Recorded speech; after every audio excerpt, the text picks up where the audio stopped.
Bonjour, je vous propose de faire une petite correction du devoir maison. Alors on va démarrer par l'exercice 1. L'exercice 1 il consistait à donc travailler simultanément sur les deux types d'équations, équation cartésienne et équation réduite. Équation réduite, alors petit rappel, une équation réduite, son expression c'est y égale à mx plus p.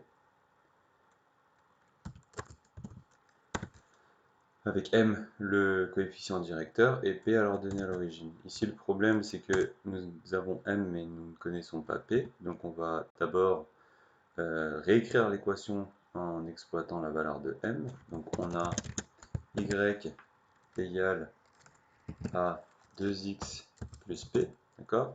On ne connaît pas p. Déterminons les coordonnées de p à l'aide du point A, des coordonnées du point A. On remplace le y et le x.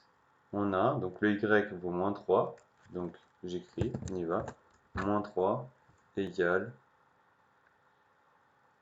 à, donc là j'ai 2 fois le x vaut 4, plus p. D'accord? Et l'unité inconnue, donc ici c'est p. Donc on va passer le p, on va garder le p à droite, pourquoi pas, hein, et on va passer toutes les constantes à gauche. Ce qui nous fait moins 3 moins 2 fois 4, 8. On passe le 8 de l'autre côté, ce qui fait moins 8. Donc j'ai moins 3, moins 8 égale à P. Et finalement, on se retrouve avec un P qui est égal à moins 11.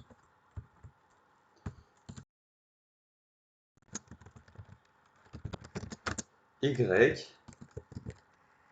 Donc là, je complète l'expression initiale. Y égale à 2x moins 11. Tout simplement. Maintenant, nous, ce qu'on nous demande, c'est l'équation cartésienne. Donc, rappel, une équation cartésienne, c'est de la forme ax plus by plus c égale à 0. Ok? Donc, en fait, on va reprendre l'équation réduite, et on va juste l'écrire sous la forme d'une équation cartésienne. Donc, je vais passer toutes mes valeurs de 2x et le moins 11 à gauche.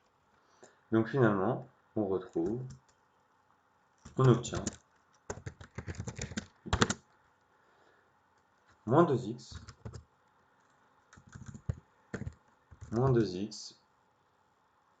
plus y moins 11 égale à 0. Alors, petite remarque, on a aussi, parce que certains ont trouvé une autre expression, mais ce qui est normal, puisque pour une droite, on a une infinité d'équations cartésiennes. Donc là, vous voyez, si je multiplie tous les membres par moins à gauche et à droite, j'obtiens 2x moins y plus 11. Donc certains ont trouvé cette équation, ce qui est juste également. Ok, très bien. Donc ça, c'était pour la question A. Pour la question B, on vous demande de déterminer le point D dont l'abscisse est égale à l'ordonnée. Donc je vous ai donné comme indication de prendre un x qui est égal à y en fait. Puisque si l'abscisse est égale à l'ordonnée est égale à l'abscisse. Ça revient au même, donc finalement on a y. Donc je choisis de remplacer x par y. Donc j'ai my plus p. Pardon, on va remplacer quand même, on va exploiter les valeurs que nous avions déterminées auparavant. Hein. Donc j'ai y égale à 2y moins 11. Bon bah là, tout est joué. Hein. Je passe tous les y à gauche. J'obtiens y moins 2y, ce qui fait moins y égale à moins 11. Et donc y égale à 11. Tout simplement. Donc le point de D dont l'abscisse est égale à l'ordonnée et le point A pour coordonnée 11, 11, tout simplement. Voilà. Et on peut très bien le vérifier, hein. Si vous remplacez maintenant le x dans l'équation, vous obtenez bien un y égale à 11, hein. Ça fonctionne, pas de problème. Voilà pour l'exercice 1. Donc l'exercice 1, je l'avais noté sur 6. 3 points pour la A et 3 points pour la B. Exercice 2. On y va. Excusez-moi. Alors là, on vous demande de tracer la droite D. Alors, il y en a quelques-uns qui m'ont envoyé, je pouvais pas la tracer, monsieur, parce que j'ai pas GeoGebra. Mais moi, je vous demande pas de le tracer sur GeoGebra, hein. Faut que vous soyez capable de le tracer directement sur vos cahiers. Vous tracez un repère, hein, X, Y, vous choisissez une échelle, et puis hop, hein, vous placez les deux points. Vous calculez les coordonnées de deux points, et vous les placez sur votre repère, et vous tracez votre droite, tout simplement.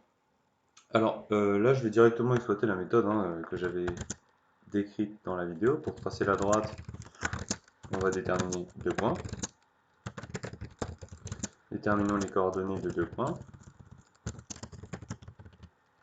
De deux points appartenant à D.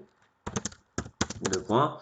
Et là, bon, je vais faire comme la dernière fois. Je vais présenter le calcul, en tout cas les coordonnées, directement dans un tableau. Donc, dans la première ligne, je vais mettre les abscisses. Dans la deuxième ligne, leurs données. Bon, x, mais c'est pas bien grave. Je prends un x quelconque, je prends un x par exemple qui est égal à 1 et un x qui vaut 2. Et puis on fait le calcul. Moins 5 fois 1 plus 7, ça fait moins 5 plus 7, ça fait 2. Et après, j'ai moins 5 fois 2, moins 10 plus 7, moins 3. Bon, moi je vais utiliser GeoGebra parce que c'est plus facile pour moi de le représenter pour vous. Alors je vais placer les deux points. Donc j'ai le premier point que je vais appeler donc A et je vais trouver 1, 2. 1, 2. Ok, on a A, puis je vais placer le point B. On avait 2, moins 3. Ok, très bien. Et maintenant on va tracer cette droite. Donc je trace la droite et on obtient la droite qui était demandée. Donc je vais prendre, pardon. Hop, on va faire une petite, ouais, je vous la mettrai à l'issue de la vidéo. Voilà, on obtient une droite, on a bien une droite qui descend, donc on a bien un coefficient du directeur qui est négatif. Maintenant, on nous demande de vérifier si le point C appartient à la droite. Alors, le point C a pour coordonnée 3 moins 7.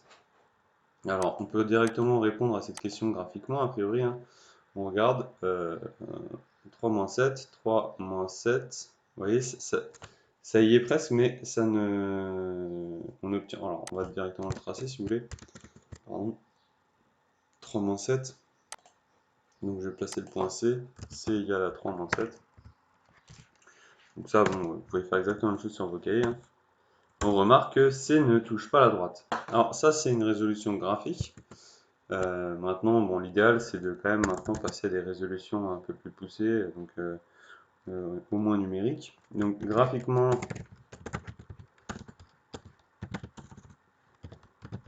le point C n'appartient pas à la droite D. Maintenant, on peut, par le calcul, on peut le vérifier. On remplace les coordonnées du point C dans l'équation de la droite et on regarde si l'équation est vérifiée. Donc on y va, je remplace les coordonnées, donc je prends l'abscisse du point C, donc l'abscisse du point C c'était 3, donc j'écris 3, moins 5 fois 3 plus 7. Et maintenant le but c'est de vérifier si ça fait bien moins 7. Donc on y va, moins 5 fois 3 ça fait moins 15 plus 7 ça fait moins 8, qui est différent du résultat attendu qui était moins 7. Donc, le point C n'appartient pas à la droite, tout simplement.